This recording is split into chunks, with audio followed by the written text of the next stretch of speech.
I'm back. Good morning. It is the moment. I'm so happy to be here. Here's a recommendation that I have. Everybody take one day off from something that you love, but you do all the time, and then come back and like the energy you will have for it. Like today I walked in and I was like, I am so excited to do the show. Not that I'm always excited, but I'm extra caffeinated today. No, I'm really excited. We missed you. I missed you, but you know what? I did watch every single second of the last one, and I loved watching the show. Oh, Jeffrey is such a cupcake. I'm so grateful. Yeah. He's the best. We had a lot of fun and we missed you a lot and we talked about you a lot. And we're glad that you're back. Much like my savior, you have risen. Wow. Right? Yeah. It is Good Friday today. And Happy Good Friday. Thank you. Well, we're not really supposed to we say don't that. Say that. Yeah. We don't say that, but I say it. Okay. So I think it's okay. And you're supposed Happy Easter Eve. Or Easter weekend. Happy Easter weekend. You're supposed to wear red today for the blood of Jesus. Yeah, that's right, folks. So I was like, you know what? Because I feel like I'm a Catholic who's like not in on all of it. Sure. I went with this. I love it. Thank you. I love it. And it's Passover. It is Passover. Yeah. I am a bad girl and did not do a Seder, but I do love Passover. It's actually probably my favorite of the holidays. Mm-hmm. How come? It sort of has, I mean, it's the best because it's a great holiday. It has the storytelling. Okay. It has like the food that you're used to. It's very inclusive. Like, have you ever been to a Seder? Of course. Okay, yeah. And so you have the littlest kid at the table gets a question and the oldest people. What's the question again?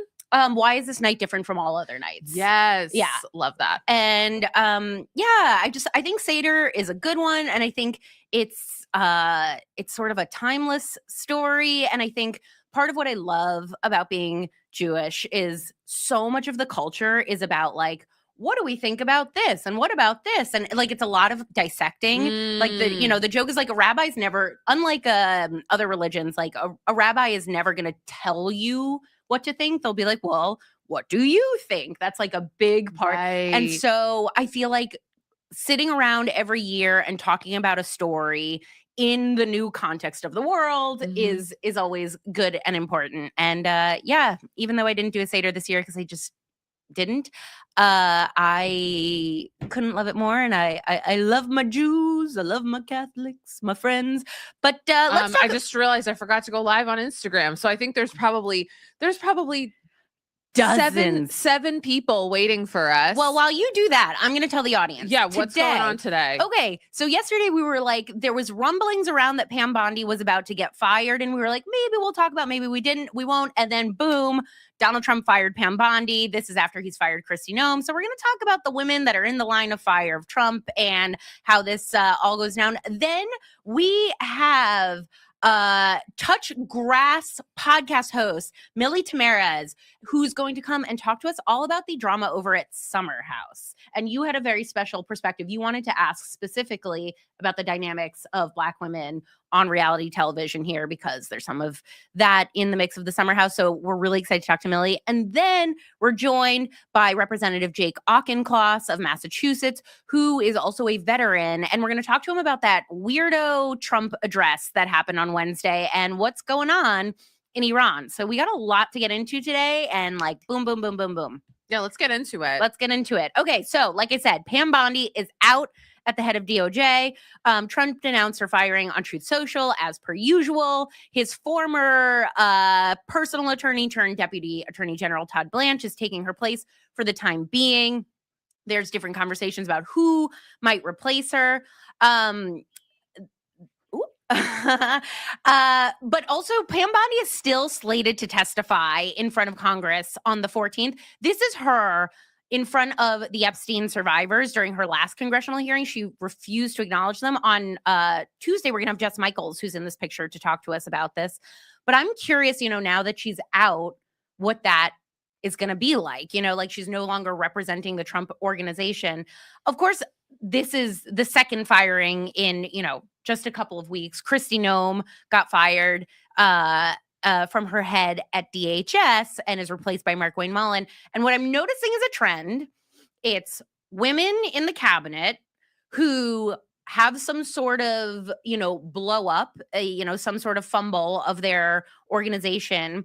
They go to testify. But wait, can we just say their fumble is really, I mean, it is a fumble, but it's really to keep Trump happy. Yeah. So it's like everything. It's not like, oh my God, I made this huge mistake and like my boss is going to be pissed. It's like, no, it's like everything that they're like the things that Kristi Noem and Pam Bondi have been doing have been to keep Trump happy, but because they're bad things, then it comes back to them. So like, I will also add that's that. A good point. Yeah. That's a really good point. Yeah. And I think what made me so interested in this is, I remember actually we were talking to Tracy Gilchrist about this when Kristi Noem got fired from DHS. I was like, do you think Pam Bondi is next? And she was like, yeah, the women who put themselves in the line of fire for, quote unquote, the patriarchy. Yep, there he is. They get fired. They get in there first. And Trump has, he did this. Elise Stefanik got this sort of treatment. She was supposed to be the U.S. ambassador. Then she got out. He was supposed to endorse her for governor. He didn't, of New York. Yeah. So what did you think when you saw this? I mean, I guess here's the thing. To quote Wendy Williams, clap if you think she should suffer. Because this is the thing. She's not going to, like, yes, she's going to go and be whatever, but like, she's going to go to the private sector now. Yeah. She's going to be fine. And that's what actually pisses me off. In a way, I'd rather we kept her around. So, because I don't think she'll suffer the same ramifications if she's not in office. So I'm just sort of like, at this point, I'm like, you know what? The way that my life's going, why don't I get a job in the Trump administration? I do it for like 8 months. I'm blonde enough to get fired. and then I go get a nice cushy job in the private sector. That sounds that's the American dream. It's the American dream, baby. Yeah. So there were also rumblings in The Guardian yesterday that he's polling his advisors as to whether to pull this for Tulsi Gabbard next. Yeah. You're on notice, Tulsi Gabbard. I'm curious actually what Representative Auchincloss thinks, like who might be next. Cause I've heard people be like Kash Patel, but I think it's the women. He made a joke about Caroline Leavitt, like not doing a good enough job because he has 97% bad press. And I was like, ooh, Caroline's about to get that like maternity leave boot over there too. And there's no HR. So you can't I mean, I'm sure there's HR in the White House doing a bang up job. Yeah, exactly. But what I mean is like Caroline can't go, I think you fired me because I'm pregnant. Yeah. Yeah. That would be a really bad look for him to fire a pregnant woman. That's true. I know. That's a good point.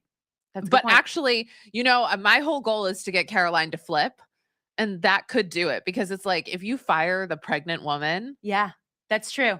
That's true. Just saying. Yeah. I mean, definitely one to watch. I also think it's funny seeing like what happens afterwards. We're about to transfer to Summer House, but like nothing is more Bravo than the Daily Mail reporting that Kristi Noem, who was recently ousted's husband, is into bimboification and has the big ol' boobies. This is not to, like, Bryon, like, go off, hunty, like wear them titties, do whatever you want. But like, wild that these people spend all of their time dictating what other people can do, no women in sports, and then this is what happens. And I'm curious, like, now that Pam Bondi is out, are we going to see her significant others? You want to see his tits? Yeah, show them titties. We're gonna get banned from TikTok Live for this one. Yeah. That's the other reason. Like, I was nervous to talk about this because I was like, oh, it's a lot of tits. Yeah. Well, Oh, well, let's talk a little bit about Summer House. Okay, let's do it. So everyone is talking about Summer House, and I'm going to be the first one to say that I don't know enough about it. Yep. And it's not because I think I'm above it, okay? I don't think I'm above pretty much anything. So like when people are like, oh, you don't watch it? Oh, because you think you're above. No, I'm fucking below it. That's the thing, I'm you guys. Tired is what I am. I'm rewatching a reality show called Rich Girls from MTV on my phone at 11 p.m. at night to fall asleep. Yeah. Do you remember that one? No, but I know exactly. I watched the same thing over it. That's like, it was Allie Hilfiger. Oh, yes, of course. Oh my God. Yes, of course I remember. It was so good. It's still so good. It was so good. Anyway, we should have Jamie, who was on the show. I remember have her on here. But anyway, we thought we'd bring in an expert.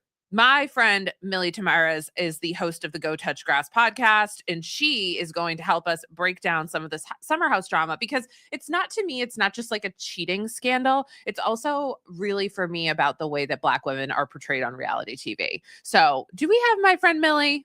Yes, I'm here. First of all, hi.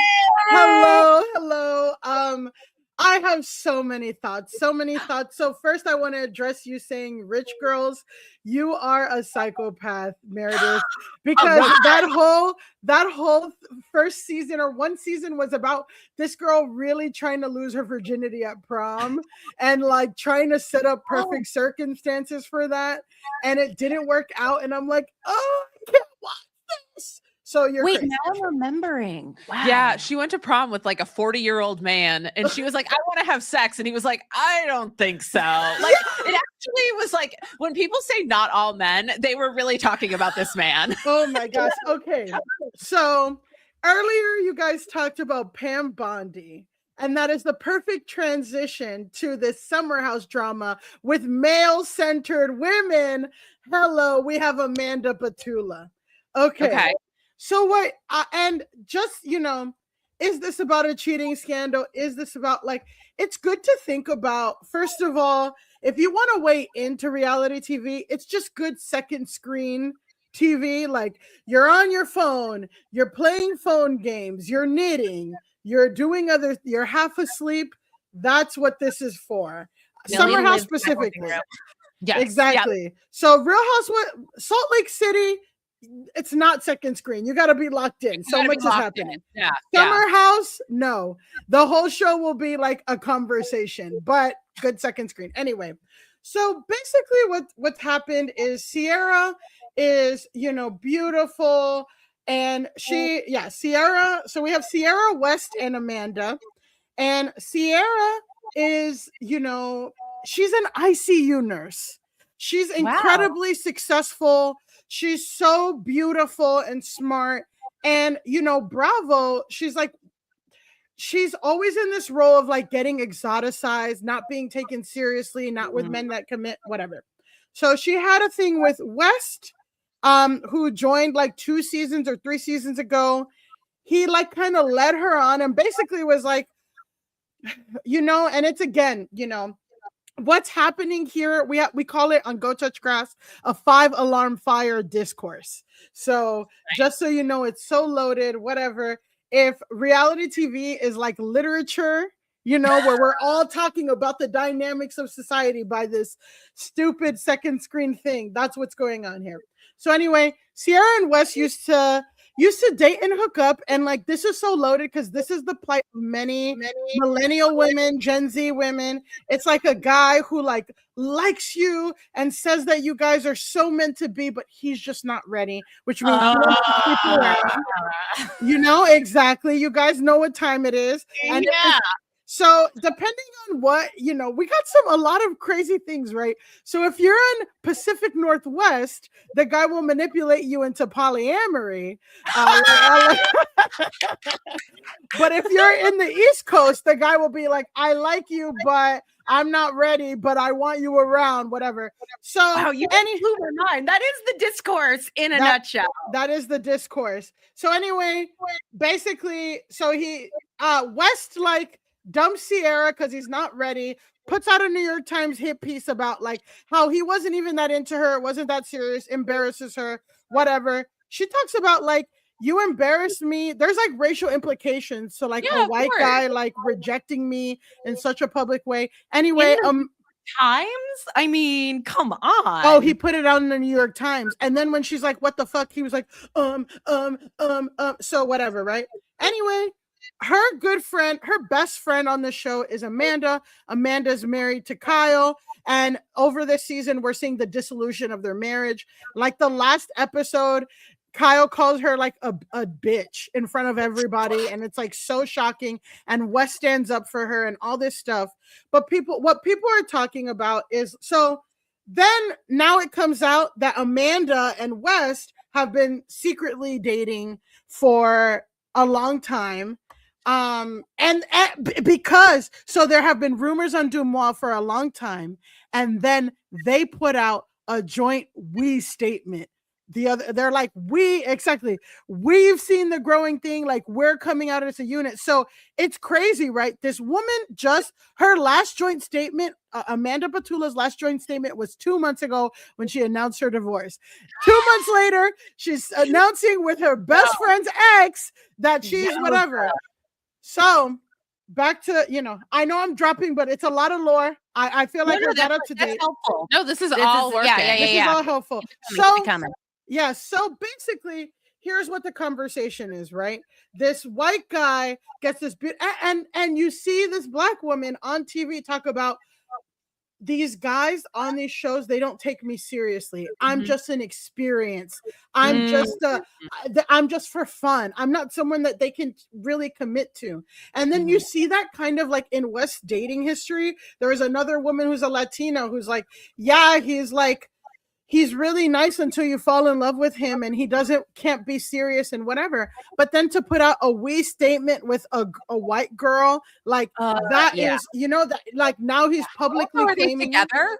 Are they like actually, or is it like a situationship? Well, girlfriend? So here's what's happening. Great question, Meredith. They put out that we statement. It assumes that they're together. Then all the other women are coming out on Dumois, all this stuff. And it's like evidence that he's had a whole girlfriend in Chicago and she wore a tie and he wore that tie and Watch What Happens Live. And then another girl in LA and then another girl. So that's probably, so in a way, it's like, this is probably his worst nightmare of like having to publicly claim anybody. Yeah. Right.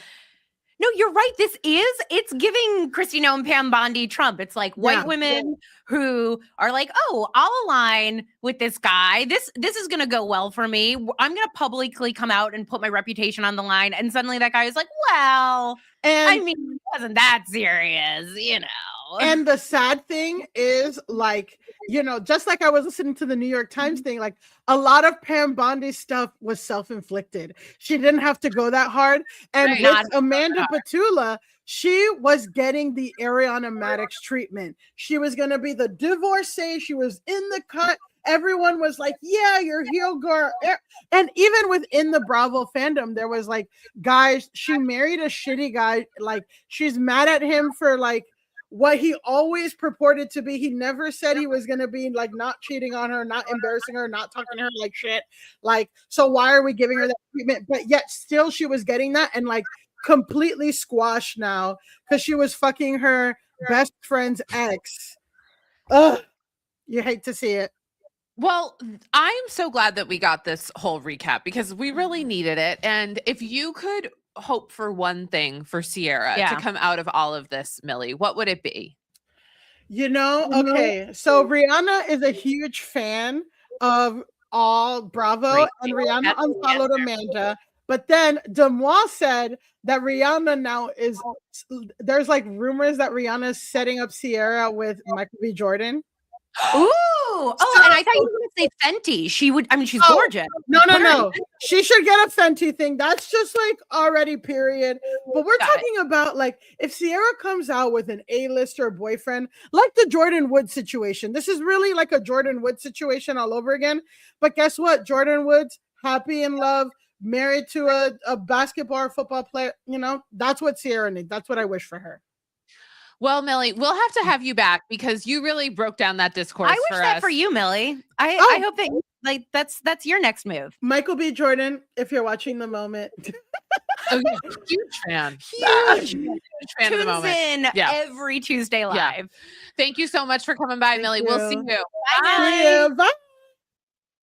Wow. Okay, I think we got it. I love that. Our next guest is going to know absolutely nothing about Summer House, and that's why I'm so excited to see him. Yeah, Representative Jake Auchincloss, who's been listening in the green room, representing Massachusetts 4th District. He serves on the House and Energy Commerce Committee. He's a Harvard and MIT Sloan alum. We have a lot of MIT Sloan alums here. We do.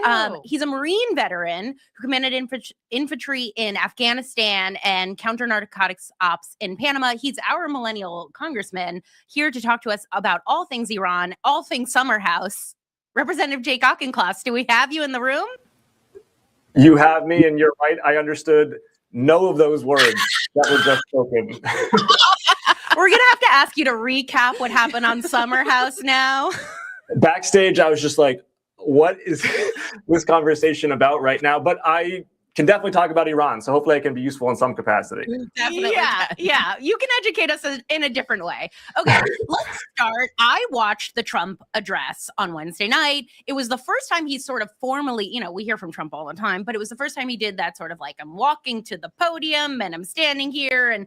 And what I got out of that address was nothing. I don't know what's going on. I truly left that and I was like, are we escalating? Are we done? And so I wonder, first of all, what was your main takeaway and why now? Agreed. An absolute waste of time to listen to the president, which is such a shameful thing to have to say about the state of American public affairs. I don't say that as a Democrat because he's a Republican. I want it to be the case that when the president of the United States talks to the American public about war, that it's something serious. And unfortunately, it was lies and gaslighting. And it reveals that there's strategic incoherence within the administration about the last 4 weeks of warfare, which have collectively left Iran undeterred, have made everyone in the world poorer except for Vladimir Putin, which have empowered China and which have made NATO weaker. This president is going to be the first president in American history to single-handedly start and lose a war by himself. Did you get the sense, like, is boots on the ground on the table? You've served in Middle East wars. I really couldn't tell whether he was like, this is happening or not happening. Did you, as somebody who has like perhaps a spidey sense for this, get a sense? Yes, I think it's very much on the table. In fact, my concern is that he's indeed leaning towards that. There are 50,000 Marines and paratroopers deployed right now to the Middle East. To give people a sense of scale, that's about what we had in the build-up to the invasion of Iraq in 2003. Now, right now, these Marines and paratroopers are on boats. They are relatively secure, but I am concerned that he is going to ask them to seize the shoreline and the islands around the Strait of Hormuz. And I think it's worth just backing up a step and asking ourselves why the president is dialing 911 in this capacity. Before this war, we were in a scenario where NATO, Congress, this administration, there was broad recognition that Iran is a bad actor. Iran funds terrorism. Iran lobbies ballistic missiles against Israel and other of its enemies in the region.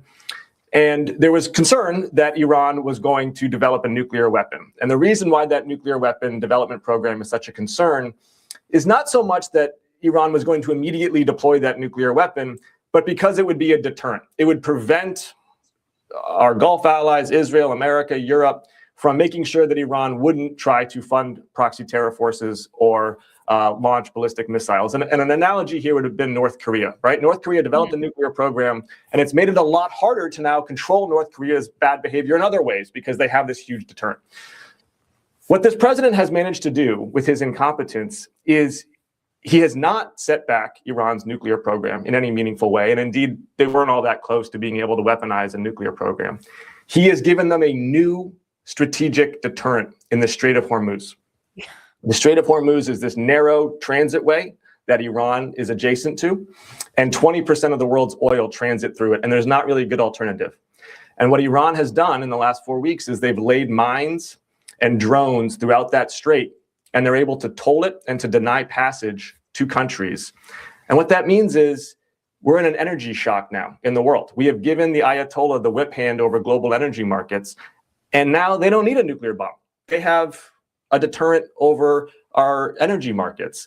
And so we've actually gone backwards in terms of strategic readiness. Yeah, I was listening this morning to a report about just the gas prices of it all, right? And I mean, when it hits people at their wallet, I think that's where things really start to change. So I'd be curious to know, as you're around the Hill and you may, chat with a colleague from across the aisle, which y'all do, are they concerned right now at all about the midterms and not getting reelected just on the basis of the economy and their alignment with Trump? Yes, and it's crystallizing right now in what's called a reconciliation bill. A reconciliation bill is when one party, which is in control of the House, the Senate, and the presidency, tries to ram through party line tax and spending provisions that circumvent bipartisan mechanisms in Congress. So Democrats did it a couple years ago. We did it for our clean energy proposals. Republicans did it last year for tax and Medicaid cuts, and they're gearing up to do it again.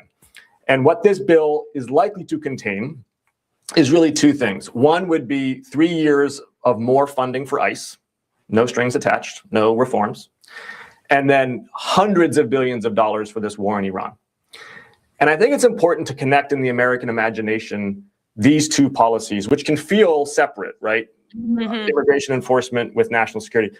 I don't think they are actually separate. I think a paramilitary at home that undermines civil liberties and military adventurism abroad are linked together in a out-of-control president who sees violence as the only lever of policy, whether at home or abroad. Do you think I'm making a pivot here. Yes. Tulsi Gabbard was the one who said, I actually don't think Iran has the nuclear weapon, and I think that probably did not sit well with Trump. We saw him fire Pam Bondi this week. We've seen him fire Kristi Noem. Do you think to that end that Tulsi Gabbard might be next on the line?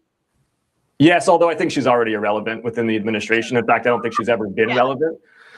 She's not taken seriously by anybody in Congress. And I don't know that I think he was trolling the American public when he appointed her. I don't think she was a serious pick. Whereas somebody like RFK, somebody like Hegseth, somebody like Rubio are picks that I think Trump attempted to actually kind of work his policy through. I think she's always been a little bit of a sideshow. Doesn't mean that it's acceptable, right? She's the director of national intelligence. What's astounding is that even someone like her, a conspiracy theorist, she's closer to reality than he is. It's just worth noting where the actual nuclear program is at. Iran definitely wants a nuclear bomb, definitely unacceptable, I think, for global security, but they actually are not near breakout. So last year in what was called the 12 Days War, America buried their nuclear facility underneath a mountain with one surgical strike. And I actually supported it. I thought that made the world safer for the Ayatollah to not have a nuclear bomb. The enriched uranium is now on the loose, though. No one knows where it's at exactly. But it's a lot of steps to take enriched uranium and actually make it to a bomb. You got to metallicize it. You got to add it to the end of a ballistic missile. And they're not, with air dominance that we had over them, they weren't going to be able to do that in any kind of breakout speed. And now, fast forward 4 weeks of war, we still don't know where the enriched uranium is, and they still can't put it on the end of a ballistic missile. So I'm not exactly sure what this was meant to accomplish, except giving them, as I said earlier, a different way to deter adversaries through their control over the Strait of Hormuz. Yeah. This is like a tough. I want to do a little future casting here because I keep hearing people say this is February 2020, and even within his speech, God help me if it's February 2020. Jesus, yeah, can we not do 2020 again? Okay, well, so aligned, agreed. But even in the speech, he did the thing that he did during COVID, which was he was like, and like a miracle in 3 weeks. Like I heard this line and I was like, I traveled back in time, right? And he was like, and like a miracle, the Strait of Hormuz will open. And so, like I said, I've heard 2020. Where do you think this goes in the next month or two? I know it's tough to future cast with this presidency, but yeah. I'll give two scenarios. I don't want to fully commit to one because it's so unpredictable. Scenario one is he deploys the United States Marines and paratroopers. They're going to take the shoreline in these islands. I mean, these Marines, they don't fail missions. They're going to do it if the commander-in-chief tells them to. But then they require resupply and reinforcement 15 to 30 days after deployment, and we are stuck in a boots-on-the-ground quagmire. And it really starts to rhyme with Vietnam in 64 and 65, where you got a president saying, shit, I got guys here and I got to send more guys. That's scenario one. I just implore my Republican colleagues in Congress to help me prevent that from happening. Just show us a modicum of spine. Scenario two is, I think, basically the president backs down. He leaves the United States weaker than before because we have ceded control over the Strait of Hormuz. But functionally, it's the bomb stop dropping, and Iran has some agreement to allow ships to transit the strait, but everyone kind of knows that they can close it again if they want to. That's, to me, the more likely scenario. But let's be clear, we will have lost the war if that is the conclusion. Regrettably, that is probably the best of bad scenarios at this point. Yeah, like a war that we started with no real impetus. We're just sort of like went in and we're like, oh, oops, bye. Well, and also too, it's like the money of it all, right? Like I'm paying $600 a month right now for health insurance, and it's like good, not great. And so when I see that we are going to be dumping more money, like, yes, more money into ICE, I'm like, more money. I would love to hear from you, Representative Auchincloss. What are you actually hearing from your constituents back in Massachusetts? Like, what are their pain points right now? Because you also serve a very large immigrant population. True. I do serve a large immigrant population, Ecuadorian, Iranian, actually, a large Iranian diaspora, Portuguese, Chinese.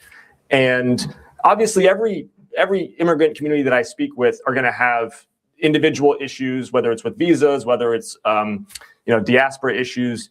But it's actually remarkable, and I would say really motivating to me as an American policymaker, how common are the key issues. And the key issues really are, people say, regardless of how I got to this country, regardless of how I'm building my career, what I really want is I want my kids to be able to go to school and to feel like they're American, to feel like their prospects in this country are a function of their talent, their work ethic, their character, and not a function of their bloodlines or of the soil upon which their grandparents were born. And I just find that such a deeply American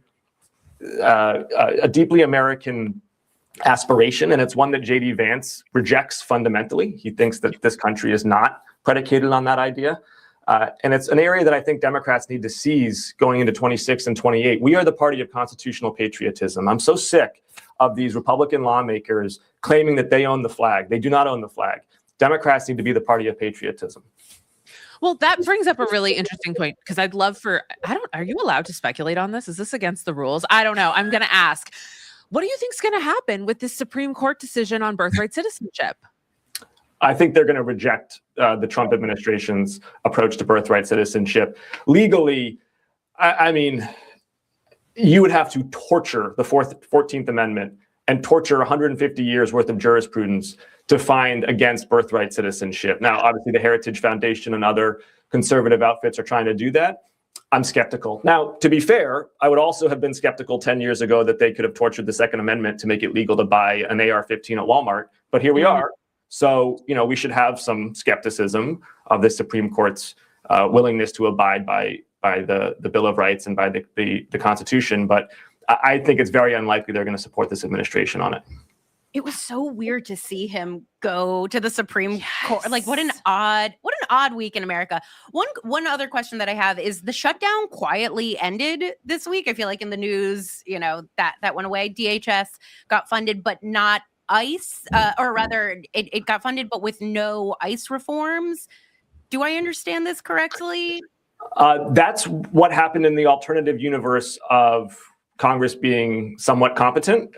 That is not the universe in which we are living. So the Senate, by a unanimous vote, which, like, you find me an issue where Ted Cruz and Bernie Sanders agree, right?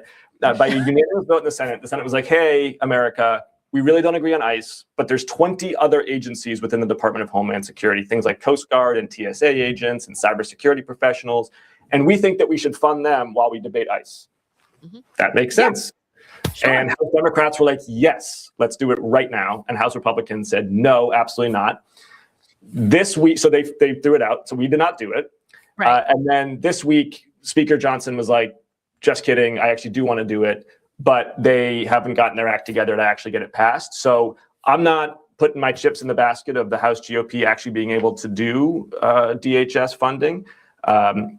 But certainly Democrats are here to fund the Coast Guard and TS. Like, that's not our fight. We want these guys to get paid. This feels to me like a place where Democrats kind of finally won a shutdown. What do you think? I give us a B, to be candid with you. Let me tell you why. It is true that we are, the House GOP is sort of debating against itself publicly, and I think has really divorced itself from the American mainstream on particularly on ICE issues, where Americans are like, yeah, we want border security. No, we don't want you doing dragnet operations in Minneapolis and barging into people's houses without a warrant. But we haven't gotten the ICE reforms that we want. Right. And it's been 2 months now, and Democrats have not gotten the ICE reforms. And I think we had more leverage 2 months ago for a series of political reasons that is bleeding away. Mm-hmm. And I'm frustrated by that. And I think we really got to stiffen our party's backbone to make clear that, we're the party of border security. We believe in reasonable interior immigration enforcement, because you do have to have a secure border. But we are not going to terrorize immigrant communities, and we are going to demand that the masks come off and the body cameras go on. Isn't it so funny when they were at the airport, they didn't have masks on? And I was like, that's the one place you should wear a mask. Like, oh God. You know? Yeah. Okay, speaking of airports, you're on spring break. Lindsey Graham is in Disney World. You know, Cory Booker, TMZ got him in LA. Where are you going for spring break with your kids? Well, we can't ask him that. He's going to get dogs. He's going to get TMZ. No, yeah, no, that's true. Yeah, you're right. The good news is I'm in my district. I represent 35 cities and towns, and I've spent this last week and will spend this next week with the community. I love that. Yeah. If you were on spring break and you were at Newton North, is that where you went? I did, yeah. Okay. If it was spring break at Newton North, where could we have caught you back in the day, Representative Auchincloss? Montreal. Oh, okay. Nice. Yeah. All right. We would rent a bus and go up to Montreal. Yeah. Hell yeah. Oh my God. Remember that? That was like a real thing. Like the and people would be like, do you remember? Or people would be like, oh, you guys, we got to go up to Montreal this week. Yeah. I wonder if the kids are still doing that. If not, guys, you know, do it, but highly be recommend. Safe. Be safe. Representative Auchincloss, remind people where they can find you on the internet. At Jake Auk on Twitter, and then on my Substack, Simple But Not Easy. Simple but not easy. That's good. Love that for you. Future book title. All right. Thank you so much for hanging out. Take care. Thanks for having me. Bye. He's always a delight. Montreal, baby. Montreal. Je suis la jeune fille. Je suis le grand musée. Do you remember those ads? Of course. Oh, okay. Of Phew. course. I mean, like, you actually speak French. I was saying that for like, I don't know, probably 20 some odd years. And then like one time I met a French person and he was like, "You're the little girl." And I was like, I have no idea. I've just been saying it. I've just been saying it. Okay. My mom wasn't going to buy me Muzzy. She knew better. She's like, this is never going to happen. Fucking learn French. I barely learned Spanish. Yeah. I barely learned English. Anyway, that was so always great to have Representative Auchincloss. Yeah. I feel like we were like throwing out, we're like, and what about this? And what about that? It's such a mess out there. It's hard not to be like, what's going on? But he has like a good handle on it. What do you think his favorite ride at Disney World would be if he went to Disney World? Hall of Presidents. Okay, I feel like I could see him really getting down with Big Thunder Mountain. Sure. Yeah. Yeah. Sure. Yeah. I know. We've been talking about Disney like a lot on our I wish we personal were threads. sponsored by them. We're willing. I know it's a capitalistic. What's your favorite ride at Disney World? Oh, I'm Space Mountain. Oh, you know, Lindsey Graham went on it twice. I know. This is the one thing Lindsey Graham and I have two things in common. Space Mountain, and we're both attracted to men.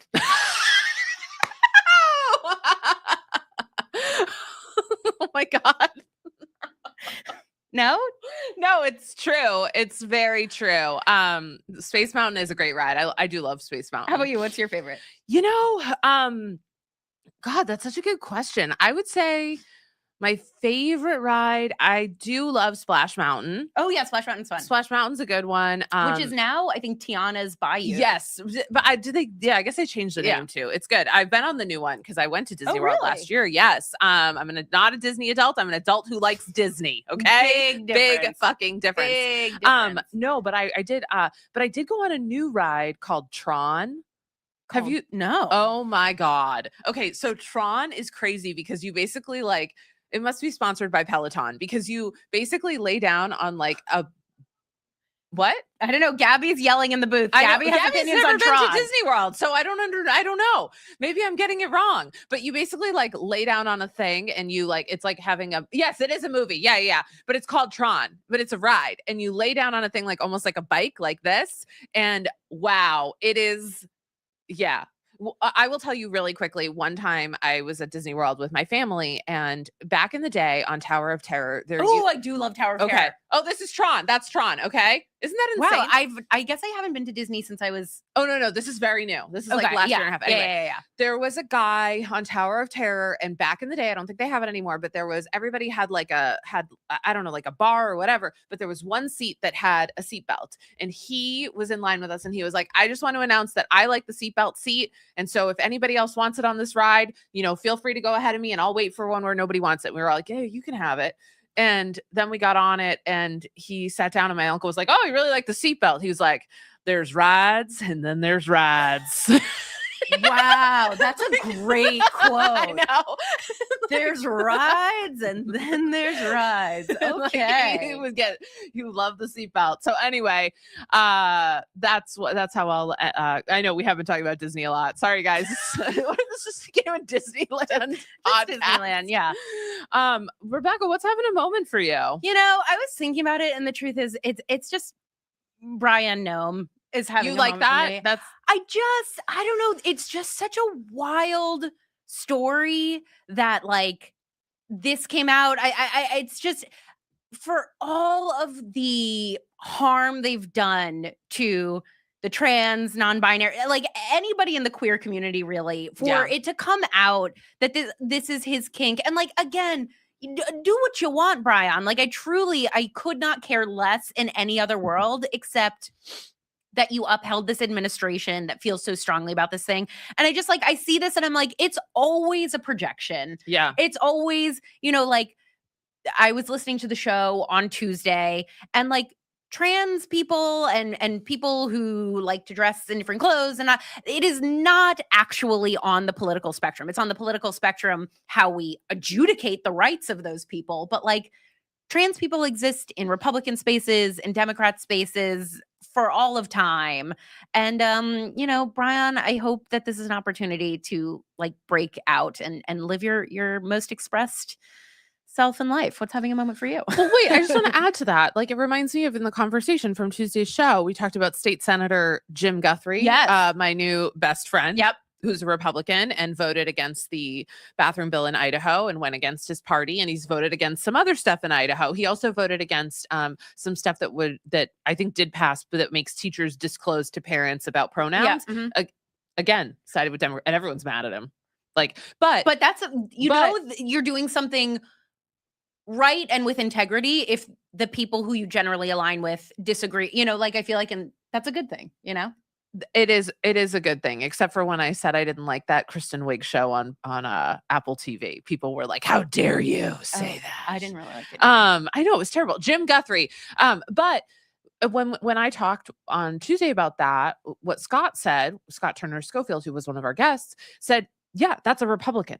Mm-hmm. Yes, that's right. And that's what I think this goes back to. It's funny. I had that thought when Representative Auchincloss was on and he was like, we are the constitutional Democrats. I was like, wow, that's so Republican coded. That's like 90s Republican coded to be, like that was the Republican Party. To be like, we believe in the Constitution. And some people were mad at me yesterday because I said that Amy Coney Barrett is a Constitution queen, but she is. Like, I'm not saying that I agree with her interpretation of it, but she does come back. Like, that's how she's going to justify the 14th Amendment. 100%. Like, it's not going to, like, she thinks that document is the beginning, middle, and end. Yeah. And so they're like, oh, well, she wasn't when it came to this. And I'm like, right. But like, 14th Amendment, she's gonna 14th Amendment's hard one to get around. Yeah. And so pretty anyway, explicit. Yeah. Anyway, I'll show you what's having a moment for me. Vienna has the clip.